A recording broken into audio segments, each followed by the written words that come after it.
नमस्कार विद्यार्थी मित्रांनो, आपले सर्वांचे डबल अकॅडमीमध्ये सहर्ष स्वागत आहे। आज आपण पाहणार आहोत तलाठी भरती 2026 जी 1700 पदाकरिता जाहिरात प्रसिद्ध म्हणजे येणार आहे। जागा डिक्लेअर झालेल्या आहेत महसूल मंत्री बावनकुळे साहेबांकडून। तर त्याचा आपण पेपर पॅटर्न कसा असणार आहे, कोणते विषय असणार आहेत, प्लस किती मार्काला पेपर कोण घेणार आहे, निगेटिव्ह मार्किंग असणार आहे किंवा नाही, त्याचं पूर्ण माहिती तुम्हाला या व्हिडिओच्या माध्यमातून दिली जाणार आहे। त्याकरिता आपण हा व्हिडिओ शेवटपर्यंत बघायचा आहे। व्हिडिओ जर आवडला असेल नक्की लाईक करायचं आहे। आपण जर नवीन असेल चॅनलला तर सबस्क्राईब सुद्धा करून ठेवायचं आहे। त्या अगोदर तलाठी मेगा भरती जी जाहिरात येणार आहे त्याकरिता आपण ऑनलाईन बॅच स्टार्ट करत आहोत, लाईव्ह प्लस रेकॉर्डेड। आणि ही नवीन वर्षानिमित्त ऑफर आहे। 2000 रुपयामध्ये 6 मंथ करिता देत आहोत आणि जर 1 वर्षाची घ्यायची असेल तुम्हाला तर 3000 रुपयामध्ये 1 इयर। तर यामध्ये प्रश्नपत्रिका विश्लेषण म्हणजे जे तुमचे पेपर झालेले आहे 2023 पर्यंत ते PYQचं analysis, test series, e book notes मोफत व्हिडिओ डाउनलोड करण्याची सुविधा असेल आणि लेक्चर सुद्धा आपल्याला अनलिमिटेड वेळा या ठिकाणी पाहता येणार आहेत। तर ही बॅच तुम्हाला जॉईन करण्याकरिता 83 29 588 625 या नंबरवरती संपर्क करायचा आहे। ओके, त्यासोबतच वेगळ्या विषयाच्या नोट्स जसं मराठी असेल, इंग्लिश, गणित, बुद्धिमत्ता आणि सामान्य ज्ञान याच्या नोट्स किंवा अतिसंभाव्य 5000 MCQच्या सुद्धा उपलब्ध आहेत। तर या ठिकाणी सुरुवातीला बघूया आपण जे 1700 प्लस जागा येणार आहेत त्याचा जो सिलेबस आहे। आतापर्यंत मागच्या वेळेस TCS कंपनी मार्फत एक्झाम झालेली होती 2023 ला। ओके, तर यामध्ये 4 विषय आहेत तुम्हाला, मराठी, इंग्लिश, गणित, बुद्धिमत्ता आणि सामान्य ज्ञान।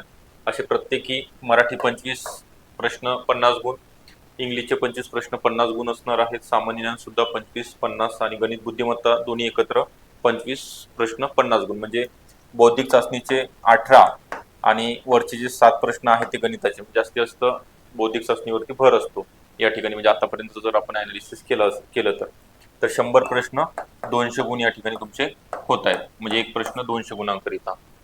आता मागची एक्झाम जी आहे TCS कंपनी मार्फत घेण्यात आली होती तर त्याचा कट ऑफ 200 पैकी 194, काही ठिकाणी तर 200 पैकी 200 सुद्धा या ठिकाणी लागलेला आहे। तर आपल्याला वेगळे जसं की तुम्हाला सांगितलं संपूर्ण अभ्यासक्रम आपण बघितलाय, परंतु मराठीमध्ये एकूण टॉपिक 25 प्रश्न आपल्याला आउट ऑफ मार्क मिळवायचे आहेत। तर 25 टॉपिक आहेत मुख्य जर पकड आपण पाहायला गेलं तर। आणि शब्दसंग्रहाचे मेन आणि सब जे आहेत ते 10 आहेत। ओके, तर असे एकंदरीत तुमचे 25 आणि 10 35 टॉपिक आपल्याला एक्झाम करिता करावे लागणार आहेत। ओके, वर्णमालापासून ते तुमचं शब्द शक्ती म्हणजे त्यामध्ये वर्णमाला, शब्दात जाती असेल, प्रयोग, समास, अलंकार असेल, त्यानंतर वृत्त सुद्धा करायचे एक प्रश्न मागच्या वेळेस येऊन गेलेला आहे। त्यानंतर शब्दसंग्रहामध्ये समानार्थी विरुद्धार्थी आहेत, एका शब्दाचे अनेक अर्थ, मनी, वाक्प्रचार असेल, हे सगळं आपण करून घेणार आहोत। त्यासोबतच सामान्य ज्ञान या विषयामध्ये इतिहास, महाराष्ट्राचा भूगोल असेल, भारतीय राज्यघटना, त्यानंतर चालू घडामोडी तिन्ही सुद्धा प्रादेशिक, राष्ट्रीय आणि आंतरराष्ट्रीय लेवलचे, आणि सामान्य विज्ञान आणि अर्थशास्त्र। तर मग तुम्हाला काय करावायचं आहे, नेमकं कोणतं पुस्तक वाचायचे आहेत, कोणत्या मराठीला कोणतं वाचायचं आहे, बौद्धिक चाचणीला प्रॅक्टिससाठी कोणतं पाहिजे, किंवा बाकी हे जे सामान्य ज्ञानचे तुम्हाला विषय सांगितलेले आहेत त्याकरिता काय करायचं आहे, सगळ्यात गोष्ट महत्त्वाची माहिती असणं गरजेचं आहे तुम्हाला। डिटेल टॉपिक लिस्ट प्रत्येक विषयाची, मग गणिताला कोणते टॉपिक आहेत, त्या कोणत्या टॉपिकवरती जास्तीत जास्त प्रश्न आलेले आहेत, बौद्धिक चाचणीच्या कोणत्या आलेल्या आहेत, सामान्य ज्ञानमध्ये इतिहासाचं प्राचीन विचारलंय, मध्ययुगीन विचारलंय का आधुनिकचं विचारलेलं आहे, ही माहिती घेऊन करून घ्यायचं आहे।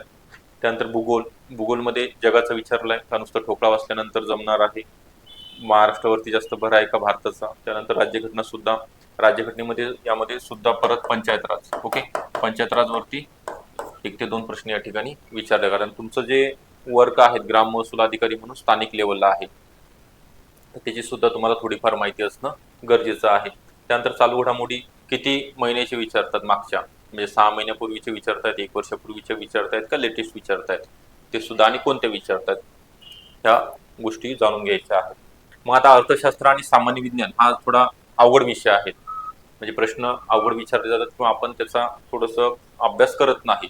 मग सामान्य ज्ञान विज्ञानसाठी तुम्हाला 5वी ते 10वी असेल किंवा इकॉनॉमिक्सचं 11वी आणि 12वीचं कोणतंही जुनं किंवा नवीन स्टेट बोर्डचं बुक प्रेफर करायचं आहे। ठोकळा कोणीच कोणता वाचणार नाही कोणत्याच पब्लिकेशनचा। याकरिता तुमचे 25 प्रश्न 50 गुण मिळवून देणारा हा विषय आहे, आणि विद्यार्थ्यांना 25 पैकी 12-13 असे मार्क येतात, म्हणजे 12-13 प्रश्न तुमचे फक्त बरोबर येतात. इथेच तुम्ही 50% मार्क कमी मिळवता. मग बाकी इंग्लिशमध्ये 25 पैकी किती येतात ते तुम्हाला माहीतच आहे. तर हा विषय सगळ्यात महत्त्वाचा आहे, म्हणजे तुम्हाला अंतिम निवड यादीमध्ये स्थान मिळवून देणारा. मराठीमध्ये मिळत आहेत मार्क, बौद्धिक चाचणी गणिताला मिळत आहेत, इंग्लिश आणि इंग्लिशमध्ये पाठांतर वगैरे करून तेवढं नेमकं त्याचे रूल्स वगैरे सोपं आहे.